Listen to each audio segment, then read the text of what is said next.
Olá, meus irmãos, graça e paz.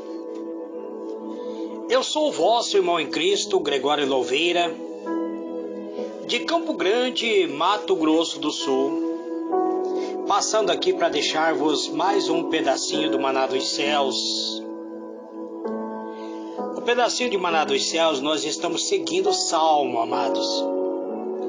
E o Salmo de hoje é o Salmo 22.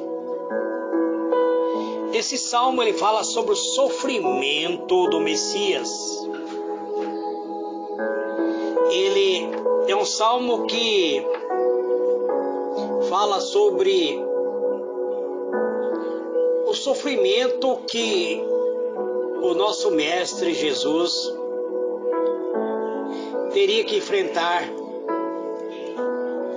na sua vida terrena, na sua vida aqui na terra. Então esse salmo, ele começa da seguinte maneira.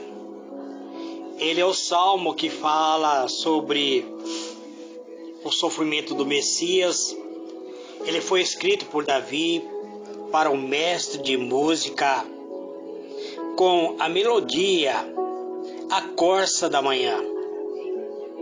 Davi diz assim: eu vou ler na íntegra esse salmo, não sei se eu estarei conseguindo comentar ele na íntegra, mas eu vou ler porque ele fala do sofrimento do Messias. Ele diz assim: Deus meu, por que me desamparaste? Por que está afastado de me auxiliar e das palavras do meu bramido? Deus meu, eu clamo de dia, porém tu não me ouves.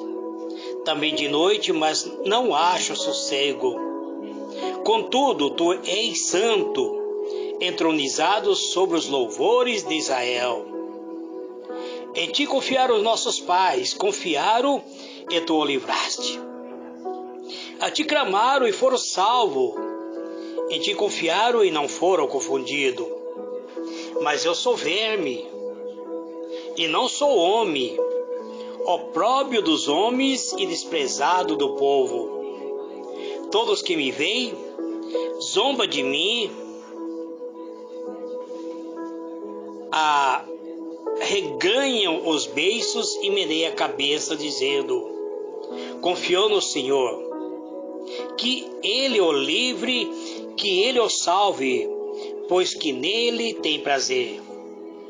Mas tu és o que me tiraste da madre e que me preservaste, estando eu ainda no seio da minha mãe. No teus braços fui lançado desde a madre. Tu és o meu Deus, desde o ventre da minha mãe. Não te alongues de mim, pois a angústia está perto e não há quem acuda. Muitos touros me cercaram, fortes touros de Bazá me rodearam. Abre contra mim sua boca como um leão, que despedaça, que ruge. Como a água me derramei e todos os meus ossos se desconjuntaram, e o meu coração é como cera, derreteu-se no meio da minha estranha. A minha força secou-se como um caco e a língua se me pega ao paladar. Tu me puseste no pó da morte, pois cães me rodeiam. Um ajuntamento de malfeitores me cercam, traspassaram-me as mãos e os pés. Posso contar todos os meus ossos, eles olham e ficam a mirar-me. Reparte entre si as minhas vestes, e sobre minha túnica lança a sorte. Mas tu, Senhor, não te alongues de mim, força minha, apressa-te em socorrer-me.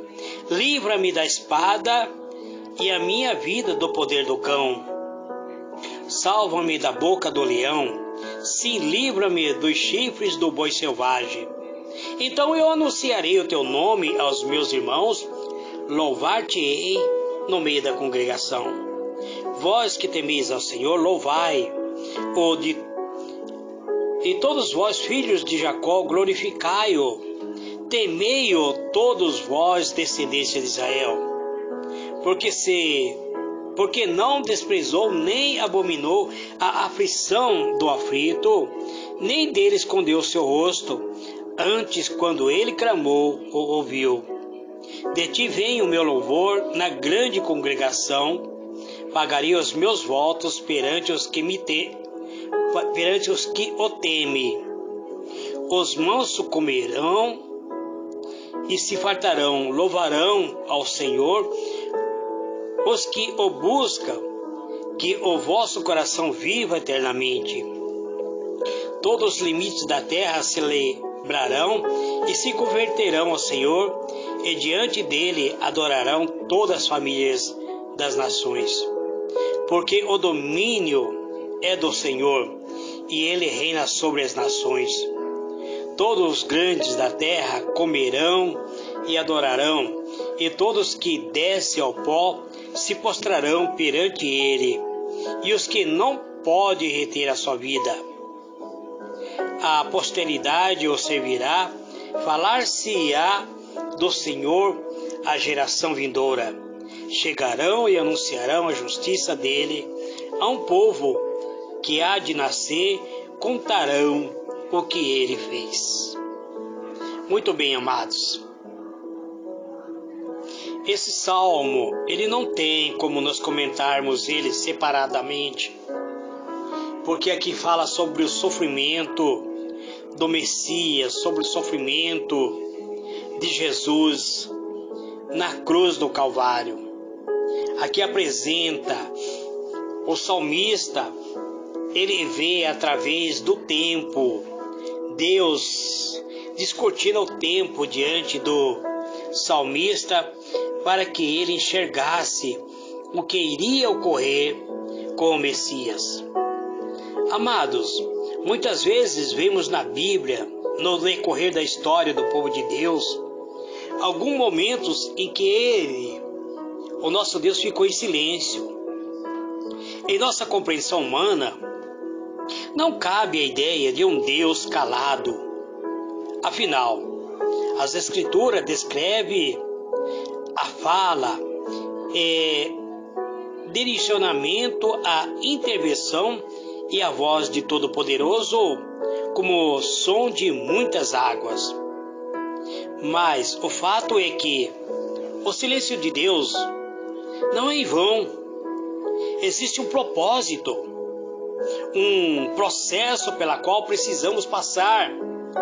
O salmista escreve de maneira profética, pois o seu lamento foi repetido cerca de 100 anos antes da vinda de Jesus. Depois de 100 anos que o salmista escreve esse salmo, Jesus se manifesta ao mundo no momento em que estava agonizando na cruz. Passou-se 10 séculos, amados. 10 séculos, na verdade, não foi 100 anos, foi 1000 anos. Século, eu disse 100 anos, mas na verdade passou-se 10 séculos. O salmista escreve isso 1000 anos antes de Cristo sofrer na cruz, o Salvador se manifestar ao mundo, quando o Salvador sentiu-se abandonado. Mas aquele não era o momento da intervenção divina, pois para que a salvação fosse consumada, era necessário a morte de Cristo Jesus. Sem a morte, não existiria o milagre da ressurreição. Se Deus intervisse na crucificação, não haveria triunfo sobre a morte. Deus só fica em silêncio quando existe um processo pela qual precisamos passar para crescer. Se nesse momento Deus se mantém em silêncio diante da tua oração, não pare de orar. Continua orando, porque no momento certo Ele vai intervir a seu favor. Se Deus está em silêncio para você, qual é o clamor que Deus não está respondendo? Procure entender qual é o processo, o que está acontecendo, aquilo que inevitavelmente você tem que enfrentar. Deus, Ele trabalha no silêncio. Enquanto você pensa que Ele está distante, é o momento que Ele está mais perto, sustentando para suportar o processo que o fará mais forte. Existe uma canção que diz: ainda que eu veja Deus, ainda que eu não veja, diz ele, Deus está trabalhando. Neste dia, suplique e clame a Deus, mas também adore, pois Deus não para, Ele continua trabalhando na sua vida, mesmo em silêncio, mesmo quando você não vê, Deus está trabalhando.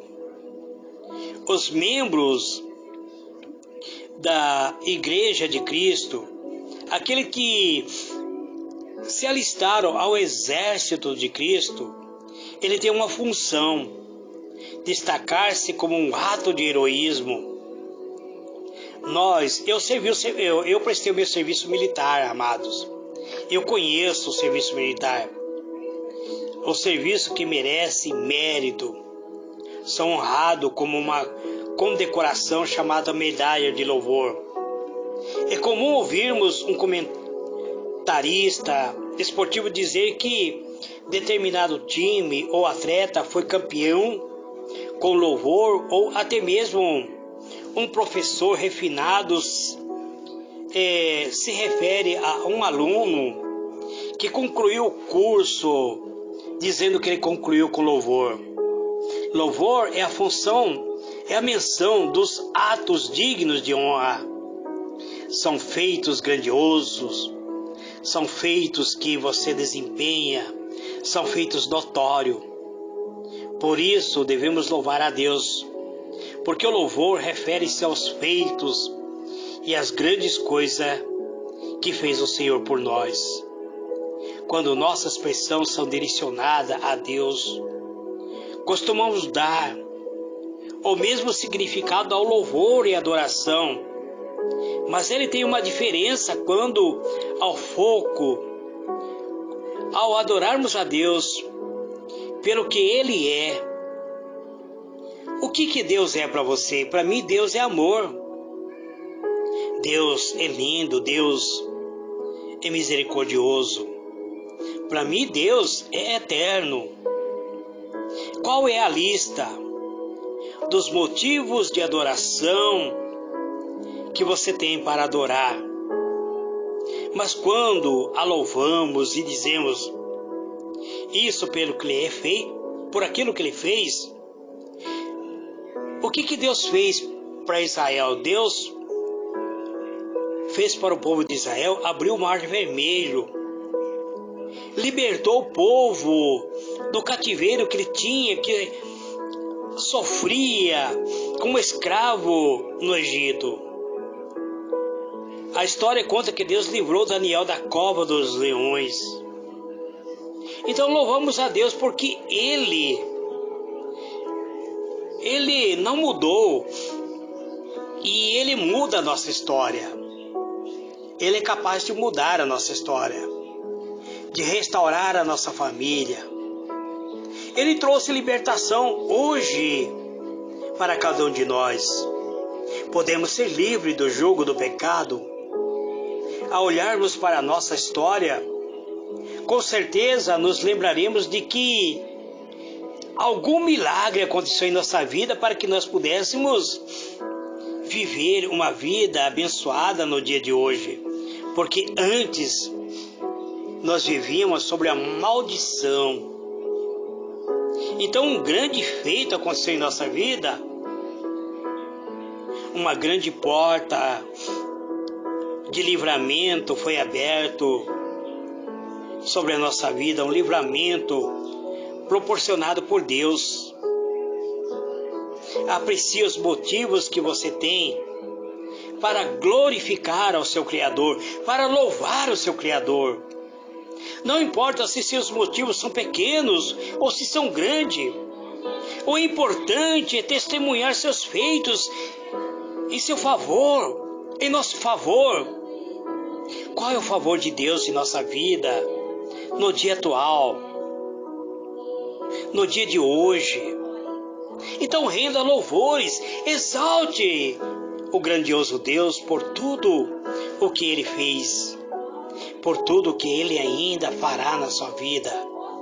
Exalte, glorifique. É muito comum, amados, vermos a população insatisfeita com os governos. As reclamações vão de buracos das ruas e da cidade, que está muitas vezes um caos, problemas muitas vezes no transporte coletivo, a falta de medicamentos nos postos de saúde. Reclamamos do governante, reclamamos daqueles que exercem autoridade, aqueles que poderiam proporcionar o bem-estar ao cidadão através de investimento, de benfeitorias, e reclamamos porque não existe manutenção. Mas por mais esforço que seja, os governos terrenos são incapazes de satisfazer o anseio da alma humana. O único que pode satisfazer, trazer a plena satisfação à nossa alma é somente Deus. Deus, Ele assume o governo da nossa vida. Quando entregamos a Ele tudo o que somos, sem restrição, o Criador governa todo o universo, toda a criação, todo o povo se rende ao seu senhorio. Mas o nosso Deus está interessado em governar a nossa vida, a nossa alma. Quando nós deixarmos que Ele venha governar, Ele passará a ser o autor da nossa vida. Ele consertará os problemas da nossa crise existencial, os problemas da nossa alma, aquilo que foi quebrado, aquilo que foi destruído dentro do nosso interior. Deus irá consertar. Ele irá fechar os buracos que existem no nosso próprio caráter e aplicará o remédio divino para curar a nossa alma, para curar a ferida das nossas almas, as nossas dores. Qual é a melhor cura para a nossa alma? É o perdão divino. Deus é um Pai, Ele é o governador, Ele é um Deus justo. A sua vida está sendo governada por quê, amado? Por quem está governando sua vida? Seria seu sentimento? Suas reclamações? Ou Deus está governando sua vida? Você não sabe para onde está indo? Ou você está trilhando o caminho da vida? Então deixe o governo da sua história nas mãos do grande eu sou, do Criador, do grande arquiteto que criou os céus e a terra. Não tente assumir novamente a direção, pois você é incapaz de resolver seus dilemas, seus problemas. Nós não somos bons governantes de nós mesmos. Somos facilmente enganados pelos nossos sentimentos, pelos desejos da nossa carnalidade, da nossa vã filosofia, por nossa vontade de sermos livres de Deus. Então assuma que você depende de Deus, que você necessita dele. Decida hoje parar de se autogovernar e deixe o Eterno exercer o governo da sua vida, para que sua vida seja transformada. Porque o Senhor Jesus, Ele nos dá o exemplo na cruz. Ele clama a Deus, Ele diz: por que me abandonaste? Você quer se sentir abandonado por Deus? Se você está se sentindo sua vida vazia, volte para a cruz de Cristo e faça esta oração que Cristo fez. Essa oração está livre para você fazer, clamar a Deus e pedir que Ele venha em teu socorro. Uma boa noite para todos, em o nome do Senhor Jesus. Amém e amém.